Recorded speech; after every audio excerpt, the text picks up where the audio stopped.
Na minha opinião, a reforma Congressos. me preocupa muito. Bastidores do Poder. Muito bom dia para você que está conosco aqui na Band+. Nós estamos começando o Bastidores do Poder e uma semana depois do primeiro turno das eleições, em que os brasileiros decidiram que eles precisavam de mais uma chance para poder definir quem será o próximo presidente da República. Nós terminamos o domingo com o Lula, o ex-presidente, com 48,43% das intenções de votos e o Bolsonaro com 43,20% de votos. E é sobre esse resultado e sobre o resultado no Congresso e na Câmara Federal que nós iremos falar hoje e debater aqui no programa. E o meu bom dia vai primeiro para o Edmilson Siqueira. Bom dia. Bom dia, Rose. Estamos aí no segundo domingo, né? O primeiro domingo depois das eleições. E uma eleição que surpreendeu a muitos, né? E é sobre isso que a gente vai falar aqui. Essa diferença pequena dos votos que não estava previsto por ninguém aí. Pois é.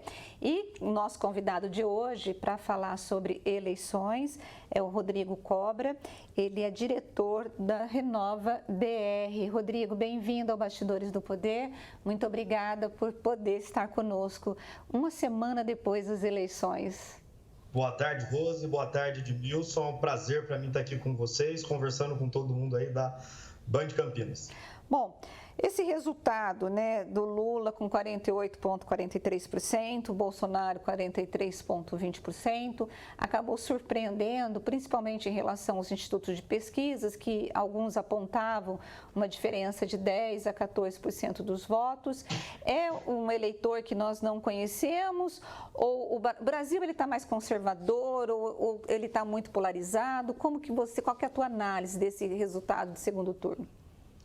Bom, Rose, Edmilson e todo o público, né? Acho que, primeiramente, a gente não deve, em nenhum momento e a partir de qualquer prisma, dispensar ou aqui condenar as pesquisas de intenção de voto, né? Afinal de contas, são pesquisas, né? Um levantamento estatístico com uma probabilidade de acertar ou não. O importante das pesquisas é elas conduzirem nós a um entendimento. Logicamente que a gente fica um pouco frustrado por ter uma expectativa, né, pela expectativa que essas pesquisas geram. Mas como eu estou vendo, né, e a gente está analisando aqui, muito tem sido falado a respeito, inclusive, de censurar ou de diminuir, ou até mesmo chegamos no absurdo do pensamento em punir pesquisas que errarem. Então, gostaria já de início reforçar esse ponto, que as pesquisas são importantes, elas nos informam muito mais do que apenas a intenção de voto. Elas vão nos apontar a rejeição e tantas outras demandas e vontades do eleitorado. E analisando o resultado em específico do primeiro turno, né, a gente vê um ponto muito forte, não só na eleição presidencial, mas principalmente nas eleições para o Senado, de uma posição mais conservadora do eleitorado, né? Tanto aqui em São Paulo, quanto no estado do Rio Grande do Sul, em outros estados a gente viu uma guinada mais para o lado conservador, e isso fica reforçado ainda mais com um grande número de deputados eleitos do PL, que é o partido do atual presidente, alcançando aí 99 congressistas.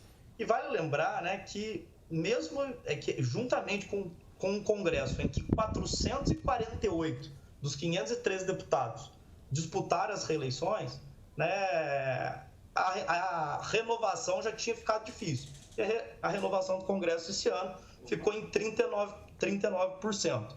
Algo, né, que infelizmente acontece, dado a importância da gente levar novos nomes, novas lideranças, novas figuras para Brasília. Essa baixa renovação do Congresso significa que o próximo presidente vai ter a mesma dificuldade que teve, ou ele vai ter que fazer os mesmos tipos de acordo com o Congresso para poder governar?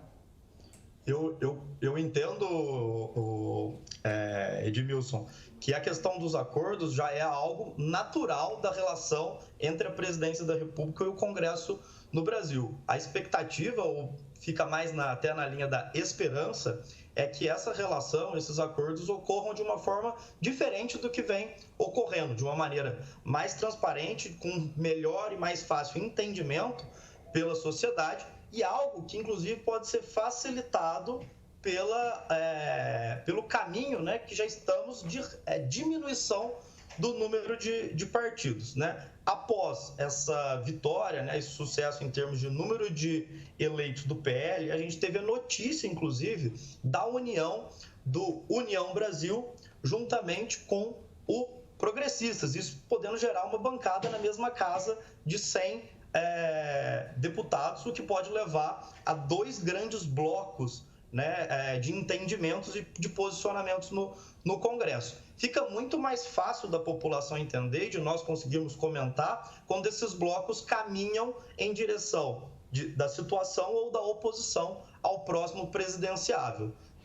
Já tivemos um momento, né, de muitos anos de PT em que foi conduzido vários acordos com o Congresso e tivemos esses anos com o Bolsonaro de outro tipo de relação, mas também com acordos com o Congresso. Que vão existir acordos, a gente já sabe. A expectativa é que com a diminuição do número de partidos e com esses blocos de representatividade, a gente consiga entender melhor essas movimentações, o que é positivo para a sociedade. A avaliação que os analistas têm, né, é de que o acordo que o Bolsonaro colocou junto com o Congresso, principalmente com a Câmara, no Senado ele não tem tanta, mas com a Câmara é de um presidente fragilizado e um centrão muito forte. Inclusive se fala que o Arthur Lira seria o primeiro-ministro, como se nós estivéssemos num parlamentarismo. Nosso regime aqui é presidencialismo, claro.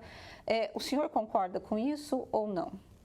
Eu acho interessante a situação que o Brasil se colocou após a Constituição de 89, em que o Congresso realmente toma muitas decisões antes de uma ação executiva, desculpa a redundância aqui, do Poder Executivo. O que eu quero dizer com isso? A partir do momento que a gente tem um Congresso em que ele recebe um projeto de orçamento, mas ele tem a oportunidade de mudar esse projeto de orçamento totalmente, eu não quero entrar no detalhe aqui de PPA, LDO, LOA, mas além de fazer essas alterações, ele registra a imposição orçamentária, a gente cria uma dificuldade nessa relação dos poderes. Ou seja, o presidente, para ele conseguir agir no seu tom ou na sua vontade, ou de acordo com o programa pelo qual ele foi eleito, ele precisa de validações, alterações e correções que o próprio Congresso tem que alterar a cada grande alteração.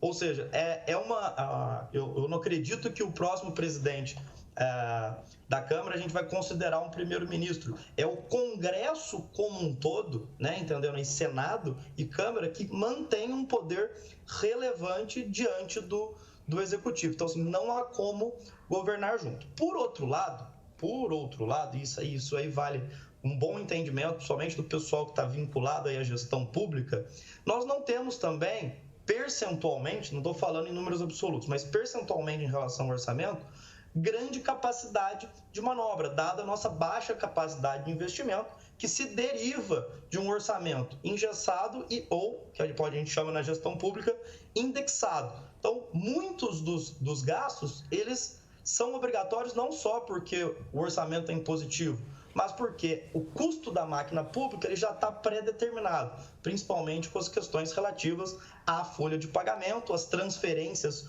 obrigatórias para estados e municípios e outros fatores. Agora, esse percentual que existe manobra, são bilhões de reais. É em cima disso que o Congresso faz, digamos assim, aí os seus acordos ou as suas manobras juntamente ao Executivo, e a gente consegue tangibilizar e entender melhor esse tipo de relação quando a gente fala nas emendas parlamentares, que é quando um deputado ou relator do orçamento consegue indicar recursos para suas regiões. Eu vou chamar um rápido intervalo e nós voltamos daqui a pouquinho e você não saia daí.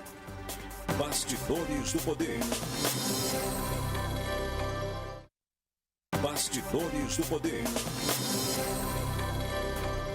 De volta com Bastidores do Poder e hoje nós estamos entrevistando o Rodrigo Cobra, que é diretor do Renova BR, e o Edmilson estava aqui desesperado para fazer uma pergunta sobre, eu acho que ainda é sobre o orçamento, Edmilson. Sim. Rodrigo, você falou do engessamento do orçamento, que é um problema sério no Brasil, né? Porque praticamente todo ele é consumido pelo custo da máquina pública. Nos cursos do Renova BR, vocês fazem essa crítica ao orçamento, vocês orientam os seus alunos, por exemplo, que vão virar políticos provavelmente, para fazer uma crítica e tentar mudar essa situação? Com toda certeza, né? A gente tem, né, a questão da transparência, né, desde lá de 2017, 2018, quando o Renova surgiu como aí uma premissa, um valor que a gente passa nas nossas formações. Logicamente, né, Rose e Edmilson, a gente procura sempre apresentar aos nossos alunos os casos de sucesso, sejam no Brasil e no exterior, a respeito de todas as temáticas que envolvem políticas públicas. Logicamente, o planejamento orçamentário, seja ele de longo prazo ou de curto prazo, como é o caso das leis orçamentárias anuais, ele precisa ser o mais transparente, e também, não só transparente, mas de fácil entendimento à sociedade. E a gente passa muito fortemente isso para os nossos alunos. E vale destacar aqui que seja no ambiente estadual, os deputados estaduais, como os deputados federais e senadores, eles têm uma responsabilidade enorme sobre como colocar esse orçamento à prova da sociedade em termos de fiscalização. Seja o orçamento que vai ao executivo, mas também o orçamento do próprio legislativo, a respeito dos mandatos de cada deputado, cada senador, cada deputado estadual, que tem uma importância enorme. Afinal de contas, eles são pagos com dinheiro público. Agora, nós estávamos falando que a renovação da Câmara foi de 39%, é uma renovação baixa e histórica, né? E toda eleição, a gente sempre percebe que o eleitor, ele não dá muita bola para a eleição para os candidatos ao legislativo. Eles se focam no executivo e esquecem o legislativo. E eu fiquei pensando, quando vocês estão trabalhando com a formação desse político, dessa consciência política, né? Vocês devem ter um diagnóstico de onde está o problema ou como resolver esse problema. Como que vocês conseguem diagnosticar por que o eleitor não se importa ou não se interessa pelo legislativo? Olha, um ponto muito interessante é a gente se colocar no lugar do eleitor padrão, tá? Uhum. Quem que é o eleitor padrão? Aquela pessoa que está ali trabalhando 8 horas por dia, mas às vezes demora 2 horas para ir, 2 horas para voltar do trabalho, é aquela pessoa que está procurando um emprego, é a dona de casa que está preocupada ali em ter os seus recursos e conseguir gerir todo o lar nas suas dificuldades. Ou seja, o eleitor padrão não somos nós aqui que estamos a todo momento discutindo a situação do país, discutindo política. Então, é um primeiro ponto. São partidas diferentes de entendimentos. E agora, vale lembrar, né? Quais são os incentivos que uma pessoa comum tem a respeito da política? É aquilo que ela vê nas redes sociais, aquilo que ela vê, né, no caso, na internet, na televisão, na rádio, muitas vezes, e os ambientes de discussão que ela tem. Então, a gente tem os ciclos eleitorais aqui de 2 em 2 anos, e quando nós vamos pautar e vamos discutir, quando eu falo nós, é o cotidiano, né? A vida normal em termos de comunicação. A gente acaba falando mais do prefeito, falando mais do governador, falando mais do presidente. O que nós aqui no Renova BR temos pautado e colocado, seja nos momentos que a gente participa aqui de entrevistas, participamos de trabalho juntamente com a imprensa, é da importância do legislativo. Porque antes da gente se interessar, né, por uma posição ou por um cargo público, a gente tem que entender o que esse cargo faz. Então, a gente procura no Renova BR, seja através dos nossos alunos, mas através das nossas comunicações, né, trabalhos artísticos que a gente faz, inclusive produções artísticas e cinematográficas que a gente lança nas redes sociais e via WhatsApp também, mostrar a importância do legislativo para as pessoas e como escolher um deputado muda educação, como escolher um senador pode mudar a questão fiscal e tantas outras entendimentos que a gente pode tirar. Afinal de contas, se a gente, por exemplo, não tem ali uma preocupação do Congresso com a questão das mulheres, talvez é porque a gente alcançou agora nessas eleições de 2022 só 18% de um Congresso com mulheres. Então a gente precisa explicar às vezes alguns fatores para que a população crie uma maior vontade de saber e conhecer. Pelo que eu estou entendendo, você está jogando toda a responsabilidade na imprensa? De maneira alguma. Inclusive, estou colocando o Renova como responsável por estar melhorando essa comunicação. Eu lembro da minha época de faculdade, Rose, né? Eu fiz administração pública, a gente só fala de executivo. Então, quando a gente vai conversar, às vezes vai conversar a respeito, vai ter aula de história, por exemplo, a gente não fala dos grandes líderes do Congresso ou mesmo do Judiciário. A gente vai aprender o quê? Os presidentes. Então, a gente tem estruturalmente um direcionamento de estar entendendo muito mais a respeito do Executivo e preocupando lá no nosso município com quem que é o prefeito, e a gente vai lembrar do vereador, às vezes, quando a gente precisa de alguma coisa. E devia ser, de alguma forma, tá? Ao contrário. Porque o legislativo, ele fiscaliza a execução, ele cria as leis, ele garante que o executivo vai fazer o melhor trabalho. Então, tem muito mais sentido, né, a população, né, e os seus grupos da sociedade civil se interessarem mais pelo legislativo. Agora, a gente precisa informar isso para as pessoas e trazer essas pessoas para perto. Eu acho que tem alguns trabalhos no Brasil muito legais. Eu gostaria até de destacar uma outra instituição, que é o Politize, que faz um trabalho bem interessante de formação política. Rodrigo, essa relação com o público, né, do legislativo, que é meio distante, ela não se resolveria, pelo menos em grande parte, com o voto distrital?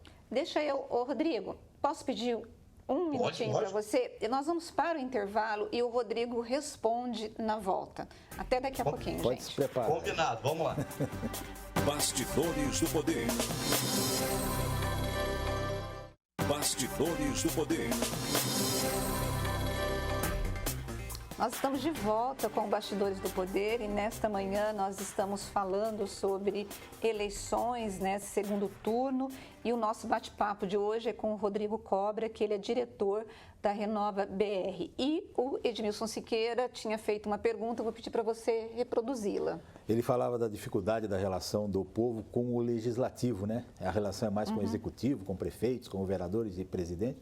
E eu sugeri, perguntei para ele, né, que se o voto distrital não poderia resolver muito esse problema. Só explicando que o voto distrital traz o político mais perto da comunidade dele, ele é votado só numa comunidade, não é no estado inteiro, não é nem na cidade inteira, no caso de vereador. Então, pode responder, Rodrigo.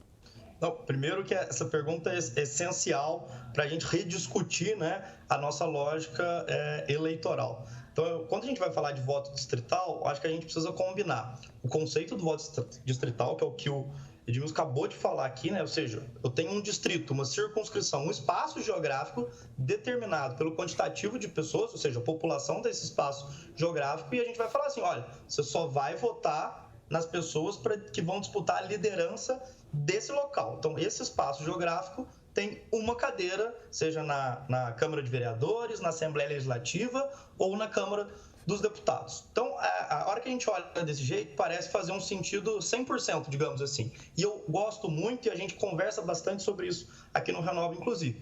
Por outro lado, Edmilson, a gente tem uma questão hoje que é a oportunidade que a gente tem de conhecer e se identificar com outros tipos de liderança além das lideranças locais. Então, a gente tem uma diversidade de pautas hoje, né, que as pessoas se aproximam e gostam, que não necessariamente tem a ver com a regionalidade. Posso citar aqui as questões identitárias, as questões ambientais e outros tipos de questão que dizem respeito ao Estado todo ou ao Brasil como um todo. E aí a gente tem uma alternativa, que a gente discute também aqui no Renova, que é o voto distrital misto. Ou seja, a população ia fazer um voto para a regionalidade e um voto para uma pessoa do estado inteiro. Isso poderia, né, cobrir uma demanda da sociedade, né, por pautas mais gerais e garantir também a representatividade da região. Qual que é a dificuldade? A gente tem que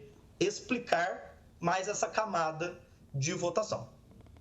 Bom, eu hoje não, nesta semana, eu conversei com um político que tem cargo, né, aqui no estado de São Paulo, e ele disse para mim que o primeiro turno foi um turno passional e essa eleição ela não tem lógica.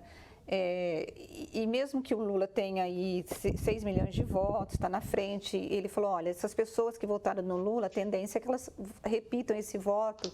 Só que, e ele é favorito, mas tudo pode acontecer numa eleição no segundo turno, né? O senhor acha que ao longo do tempo, dos últimos anos, as eleições, elas estão com menos lógica, estão passionais desse fla-flu mesmo?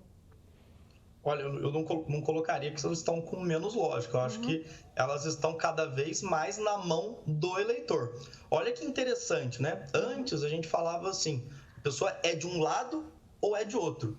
Hoje a gente tem 2 líderes muito populares disputando a eleição e se a gente for verificar, muito talvez o segundo voto, né, de quem votou em um deles, pode ser o outro. Então, esse momento de segundo turno é um momento de garantir o que já está conquistado, mas também conversar com o outro eleitorado, falando, poxa, olha, eu também já fiz desse jeito, a gente pode melhorar nesse ponto, o Brasil vai seguir desse jeito ou o Brasil pode voltar a seguir daquela outra forma. E a gente tem os eleitorados, nós estamos vendo dividindo o Brasil, quando a gente às vezes olha um mapa de 2 cores, mas quando a gente aprofunda nos dados, as diferenças em cada localidade não são tão grandes. Então, vale aí a gente entender como que foi a votação em cada cidade, que foi muito, muito, muito próximo, diferente do que foi apresentado em algumas pesquisas.